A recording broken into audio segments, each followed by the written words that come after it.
जंगल में कालू कौवा अपनी पत्नी गोरी कवि के साथ रहता था। एक दिन गोरी के घर गोरी कवि का भाई आता है और बोलता है, कालू कौवे कब दोगे मेरे पैसे? मांगते मांगते मुझे 1 साल हो गया है, मगर तुमने मेरे पैसे अभी तक वापस नहीं दिए। मैंने पैसे ये सोच कर दिए थे कि तुम कोई कारोबार कर लोगे, लेकिन तुमने तो पैसे खाने पीने में ही उड़ा दिए। और मुझसे बहुत बड़ी गलती हो गई कि मैंने अपनी बहन की शादी तुम जैसे कामचोर कौवे से करा दी। भाई आप टेंशन मत लें, मैं आपको आपके पैसे जल्द ही वापस कर दूंगा। अब सिर्फ तुम्हारे पास 3 दिन का समय है। अगर तुमने 3 दिन में पैसे वापस ना किए तो ऐसा मारूंगा तुम सब कुछ भूल जाओगे और अपनी बहन गोरी कवि को भी अपने घर वापस ले जाऊंगा। जब गोरी कवि का भाई वहाँ से चला जाता है तो कालू आकर गोरी को बोलता है, ये तुम्हारा भाई बहुत गुस्से वाला है, ना जाने आगे मेरे साथ क्या करेगा। आपके आलसीपन और कामचोरी के कारण मेरे भाई के सामने बहुत बेइज्जती होती है। अब सिर्फ मैं भी आपको 3 दिन का समय देती हूँ। अगर आपने मेरे भाई के पूरे पैसे वापस ना किए तो मैं आपको खुद छोड़कर चली जाऊंगी। ये सब सुनकर कालू कौवा बहुत टेंशन में आ जाता है और जाकर एक दरख्त पर बैठ जाता है। हाय, मैं तो बुरा फंस गया। अब मैं गोरी के भाई को 3 दिन में पैसे कैसे वापस करूंगा। कालू कौवा काफी देर तक बैठा सोचता है। फिर उसके जहन में उल्लू सेठ का ख्याल आता है और फिर वो उल्लू सेठ के पास जाने लगता है और रास्ते में बोलता है, अब मैं जाकर उल्लू से कुछ पैसे उधार मांग लूंगा। उल्लू सेठ कालू का काफी अच्छा दोस्त था। फिर वो उल्लू सेठ के घर आता है। कैसे आना हुआ कालू आज मेरे घर? उल्लू यार, तुम्हें तो पता ही है मैं कितना गरीब हूँ। मैंने अपनी पत्नी के भाई को पैसे वापस उधार देने हैं, लेकिन मेरे पास तो पैसे है ही नहीं। तो तुम मुझे ऐसा करो, कुछ पैसे उधार दे दो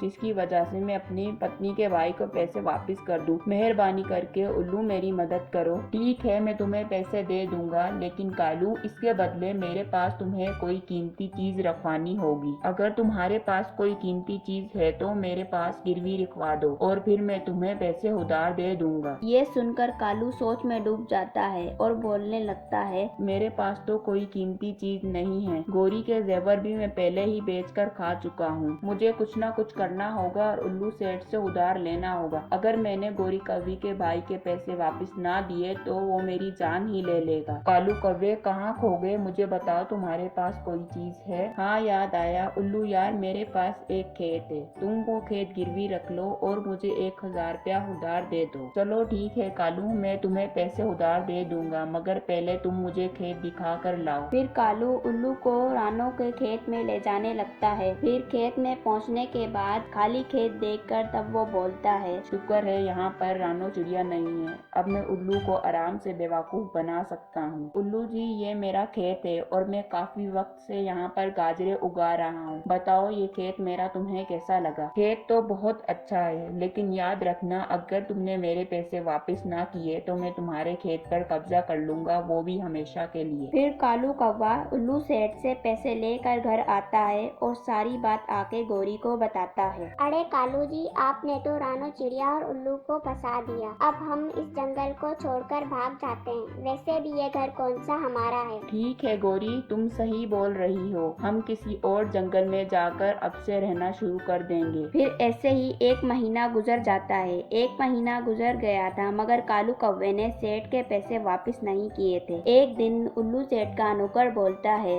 मालिक 1 महीना गुजर गया है, मगर कालू ने आपके पैसे वापस नहीं किए। हाँ, तुम ठीक बोल रहे हो। अब उसका समय खत्म हो गया है। अब हम उसके खेत पर जाकर उस पे कब्जा कर लेते हैं। फिर उल्लू सेठ अपने नौकर के साथ उस खेत में पहुंच जाता है और तभी रानो चिड़िया बोलती है, उल्लू सेठ, खैर तो है, आज आप अपने आदमियों के साथ मेरे खेत में आए हैं। क्या आपको कोई काम था? अगर काम था तो बताएं। रानो चिड़िया ऐसे बोलती है। तभी उल्लू उसकी बात काटता है, झूठ मत बोलो चिड़िया, ये खेत तो कालू कौवे का है। उसने मुझसे कुछ पैसे उधार लिए थे और इस खेत को गिरवी रखवाया था और उसने मेरे पैसे वापस नहीं किए, तो मैं अब इस खेत पर कब्जा करने आया हूँ। उल्लू सेठ, मैं झूठ नहीं बोलती, ये मेरा ही खेत है। मैं आपको अपने खेत पर कब्जा करने नहीं दूंगी। अरे देख क्या रहे हो? इस चिड़िया को उठाओ और इस खेत से बाहर फेंको। ऐसे ही वहाँ पर बहस हो रही थी। तभी वहाँ पर कबूतर और टुनटुनी चिड़िया आते हैं। उल्लू सेठ, ये चिड़िया बिल्कुल ठीक बोल रही है। ये खेत काफी वक्त से इसी का है और इसने कुछ वक्त पहले ही इसमें गाजरे उगाई हैं। उल्लू सेठ, मुझे लगता है कालू ने आपसे झूठ बोला है। उसके पास तो खुद का घर नहीं है, तो उसके पास खेत कैसे हो सकता है? हाँ, तुम सही बोल रहे हो, मगर वो कालू कौवा मुझसे पैसे लेकर पता नहीं कहाँ पर भाग गया है। अब कालू का कोई अता पता नहीं है। उल्लू सेठ, आपको तो उस पर यकीन ही नहीं करना चाहिए था। वो एक नंबर का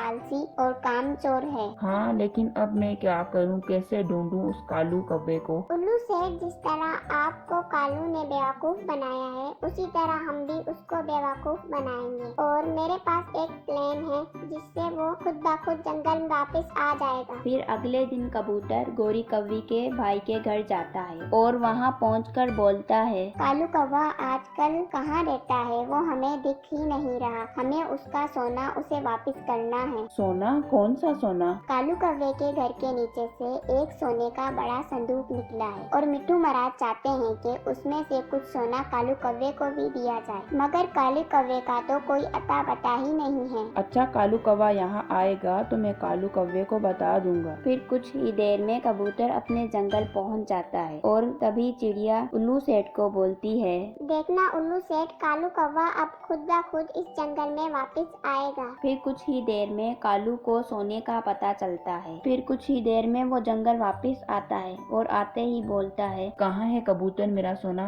मुझे मेरा सोना वापस करो। वो सोने की लालच में दोनों ही उल्लू सेठ को नहीं देखते और बोलना जारी रखते हैं, इधर आओ, मैं देता हूँ तुम्हारा सोना। चालाक कौवे, मेरे पास है ना तुम्हारा सोना। अरे उल्लू यार, तुम यहाँ पर कैसे? अब तुम पकड़े गए हो। जिस तरह तुमने मुझे और उल्लू सेठ को बेवकूफ बनाया था, इसी तरह कालू कौवे हमने तुम्हें बेवकूफ बनाया है और तुम्हारा कोई सोना नहीं निकला। अरे गोरी, तुमने ठीक बोला था, ये छोटे पक्षी तो हमसे बहुत ज्यादा चालाक हैं। तभी उल्लू सेठ कालू को सजा सुनाता है। तुम्हारे कामचोर कौवे की सजा ये है कि तुम मेरे घर पर बगैर तनख्वाह के काम करोगे। फिर उल्लू सेठ उसको अपने घर पर बगैर तनख्वाह के काम पर रख लेता है।